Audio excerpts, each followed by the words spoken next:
Jehoram, the son of Ahab, became king over Israel in Samaria in the 18th year of Jehoshaphat king of Judah, and reigned 12 years. He did evil in the sight of the Lord, but not like his father and mother, for he put away the sacred pillar of Baal that his father had made. Nevertheless, he continued in the idolatrous sins of Jeroboam, the son of Nebat, who made Israel sin. He did not depart from them.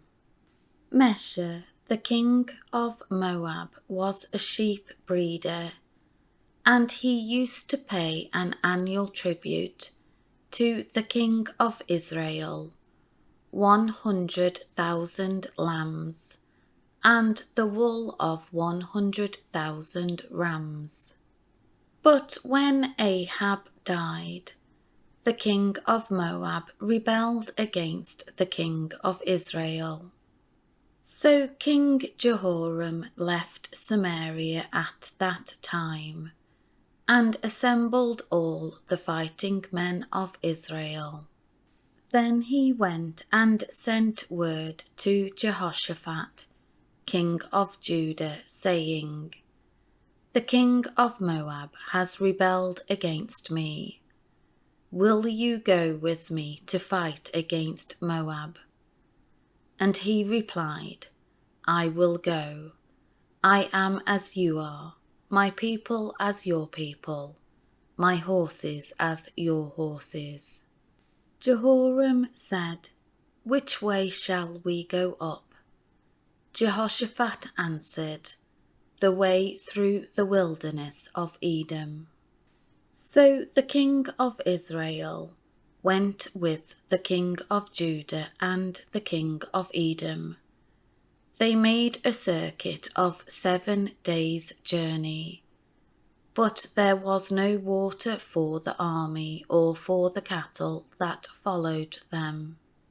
Then the king of Israel said, "We are doomed, for the Lord has called these 3 kings to be handed over to Moab." But Jehoshaphat said, "Is there no prophet of the Lord here, from whom we may inquire of the Lord?" One of the servants of the king of Israel answered, "Elisha, the son of Shaphat, is here, who used to pour water over Elijah's hands." Jehoshaphat said, "The word of the Lord is with him." So the king of Israel and Jehoshaphat and the king of Edom went down to Elisha. Now Elisha said to the king of Israel, "What business do you have with me?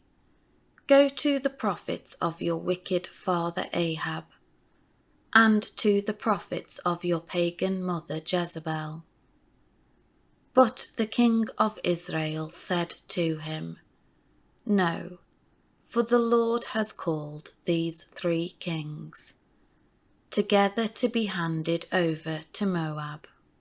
Elisha said, "As the Lord of hosts, armies lives, before whom I stand, were it not that I have regard for Jehoshaphat king of Judah, I would not look at you, nor see you, king of Israel. But now bring me a musician." And it came about, while the musician played, that the power of the Lord came upon Elisha. He said, "Thus says the Lord, make this valley, the Arabah, full of trenches.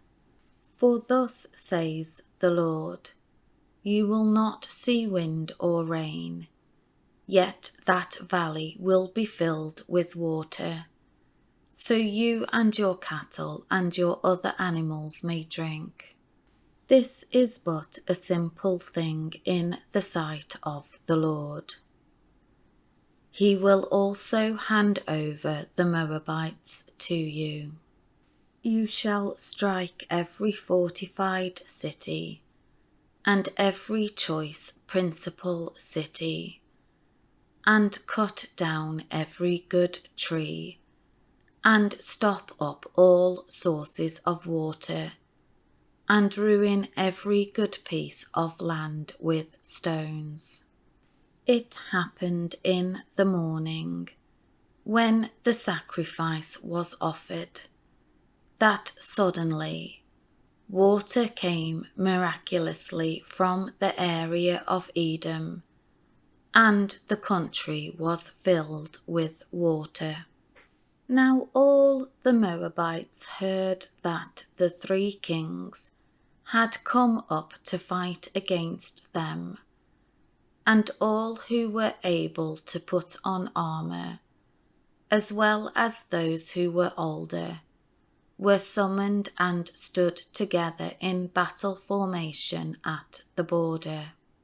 When they got up early the next morning, the sun shone on the water, and the Moabites saw the water across from them, as red as blood. And they said, "This is blood. Clearly the kings have fought together and have killed one another. Now then, Moab, to the spoil and the plunder of the dead soldiers." But when they came to the camp of Israel, the Israelites rose up and struck the Moabites, so that they fled before them, and they went forward into the land, killing the Moabites as they went. They destroyed the walls of the cities, and each man threw a stone on every piece of good land, covering it with stones. And they stopped up all the springs of water, and cut down all the good trees, until they left nothing in Kir-Hareseph, Moab's capital city, but its stones. Then the stone slingers surrounded the city and destroyed it. When the king of Moab saw that the battle was too fierce for him, he took with him 700 swordsmen to break through to the king of Edom, but they could not. Then the king of Moab took his eldest son, who was to reign in his place, and offered him publicly as a burnt offering to Chemosh on the city wall, horrifying everyone. And there was great wrath against Israel, and Israel's allies, Judah and Edom, withdrew from King Jehoram and returned to their own land.